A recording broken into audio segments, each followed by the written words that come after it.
Break the wheel. Make it stop. Hello again, gentle viewers, and welcome back to The Broken Wheel. In this episode, we'll be going over Season 1, Episode 3, titled A Place of Safety.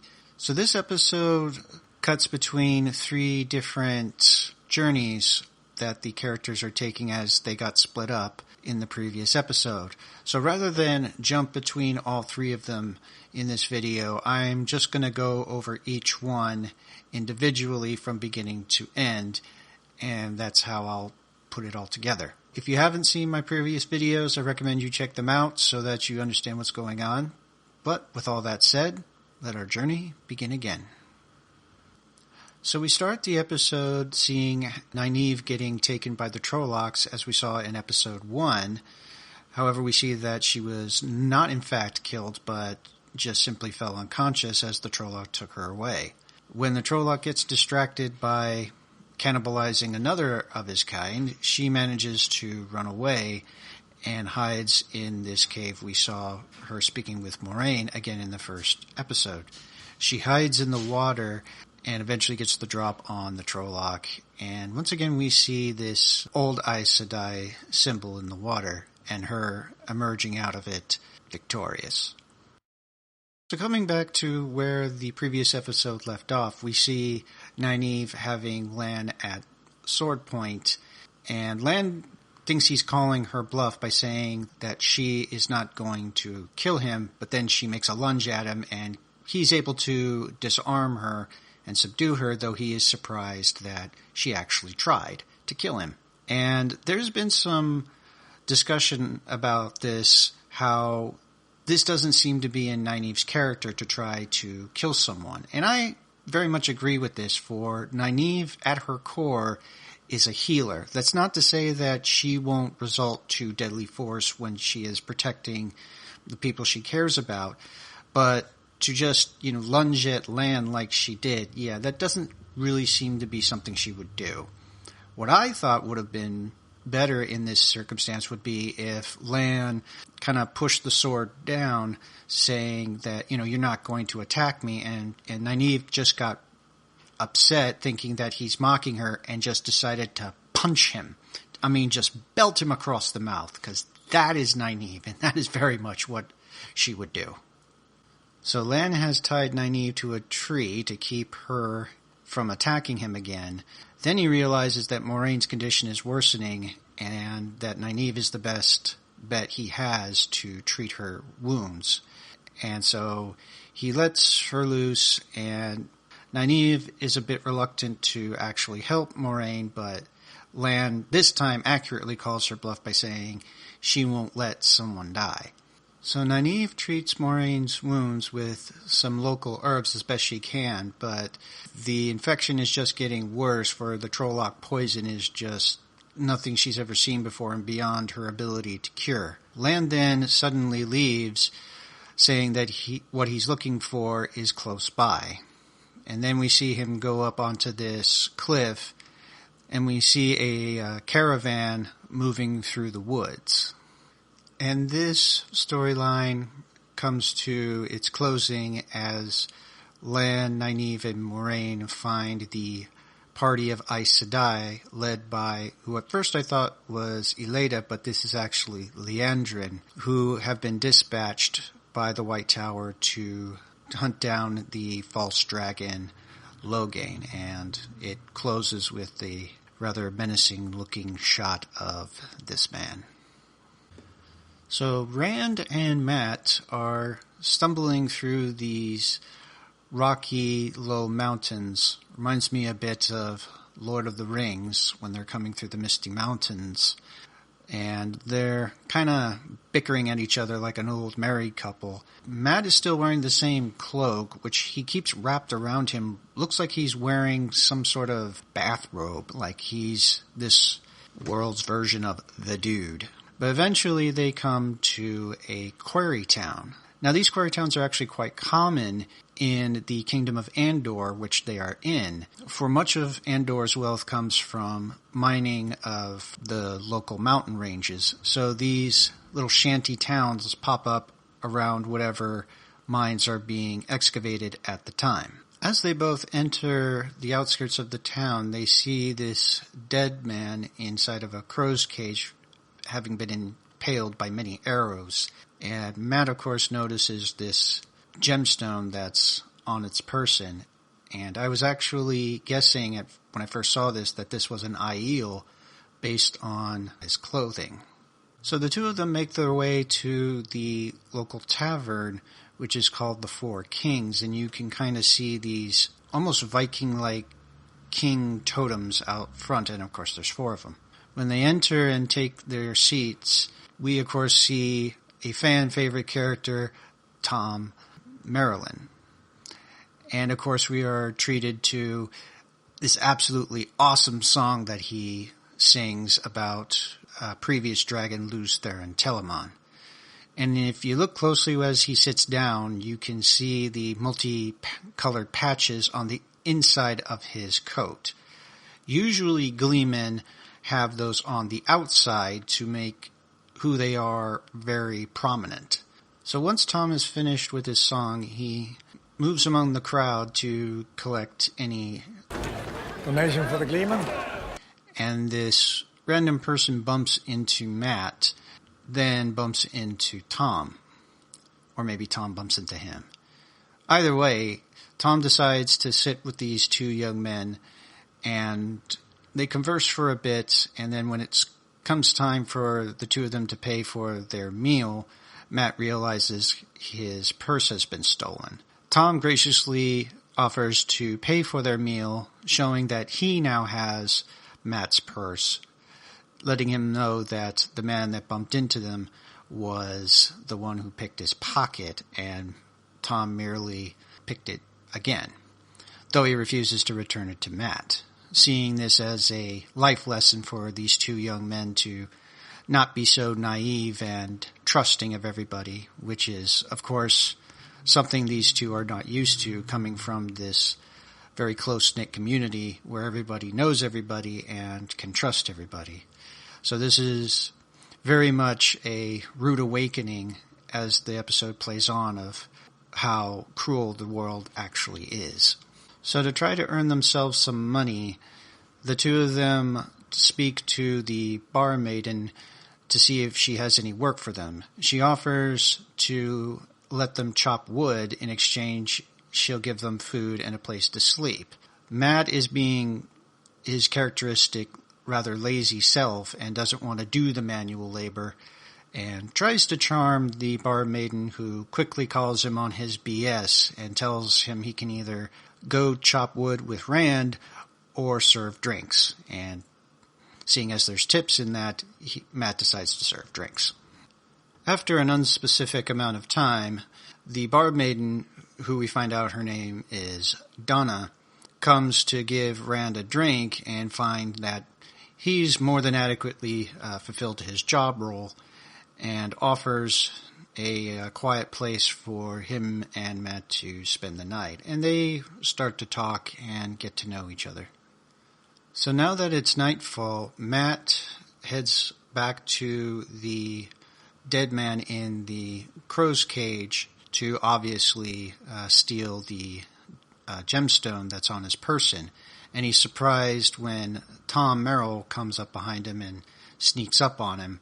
Matt threatens him with his dagger, but Thom assures him that Matt would in no way ever be able to harm him. And as they converse, Matt assumes that Thom is there to rob the dead man as well, but Thom lets Matt know that he's simply there to bury this poor soul, and confirms that this is in fact an Aielman. Now these are people that live in a desert area east of the Westlands over what's called the mountain range, the Spine of the World.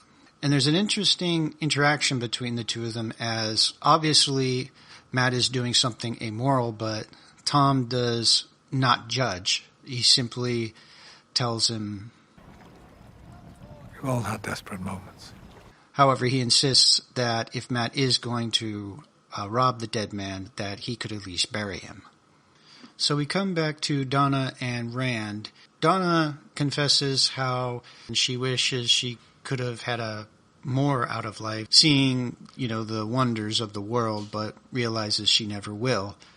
And she eventually attempts to kiss Rand, but he pulls away, obviously still having feelings for Egwene. Then her tone changes as she goes to the door and locks it, and she actually acknowledges Egwene by name and how she was mistaken to try to kiss him so soon, even though she attempted to look as much like Egwene as possible.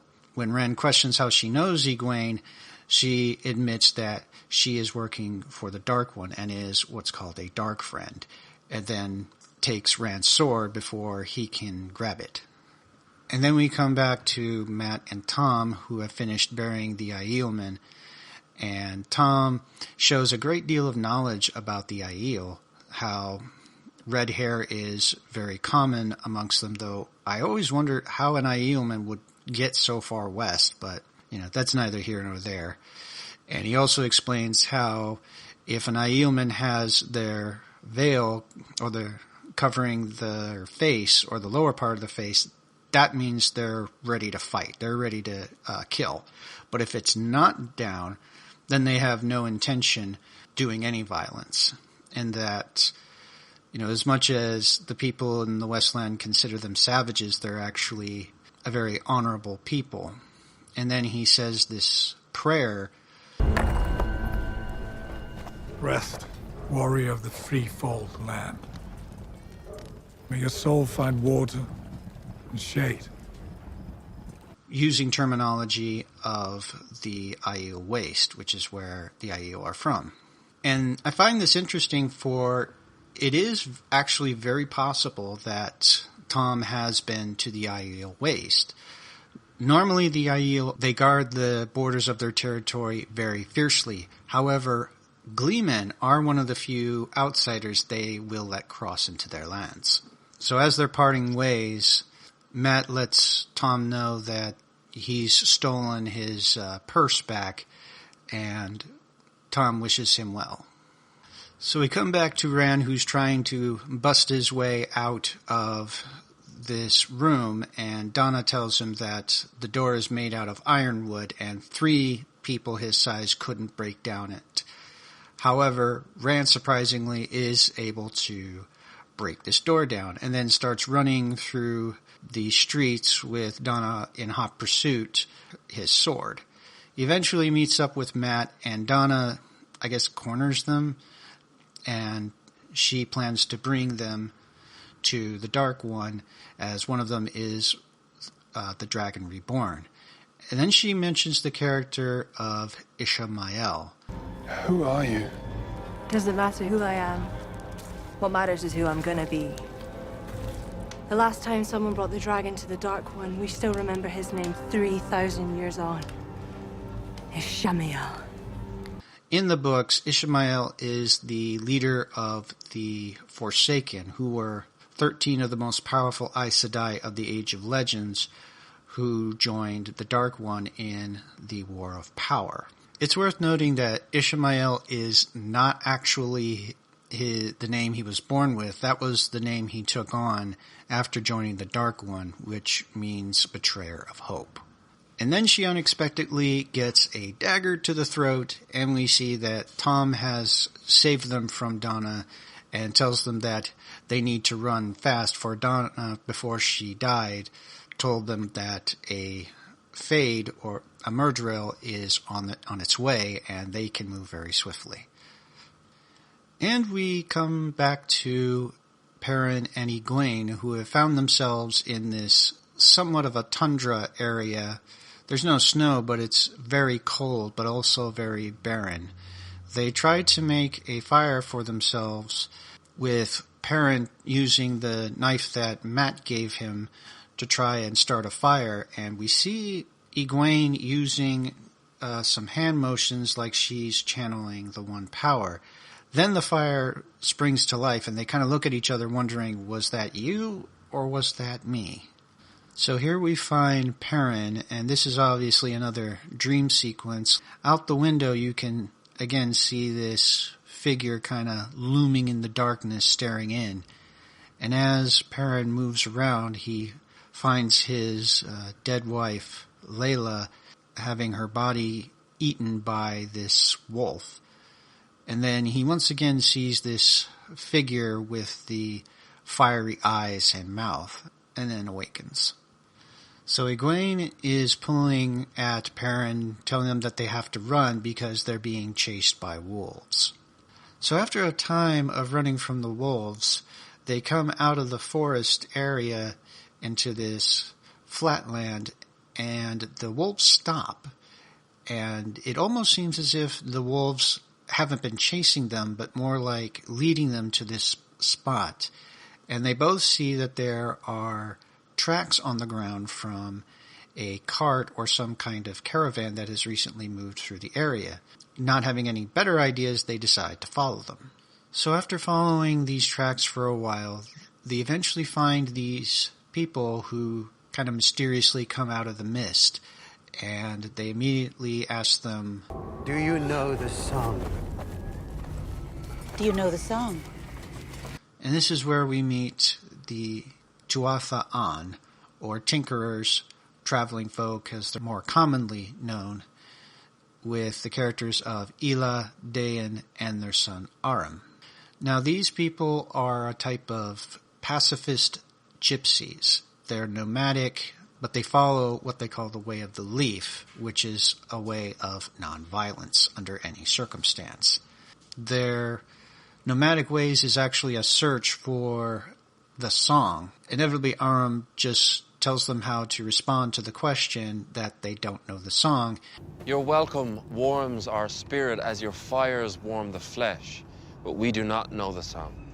And these people welcome them into their camp. Now, the Tuatha An's caravans are very distinct in that their wagons are very brightly colored, as well as their clothing.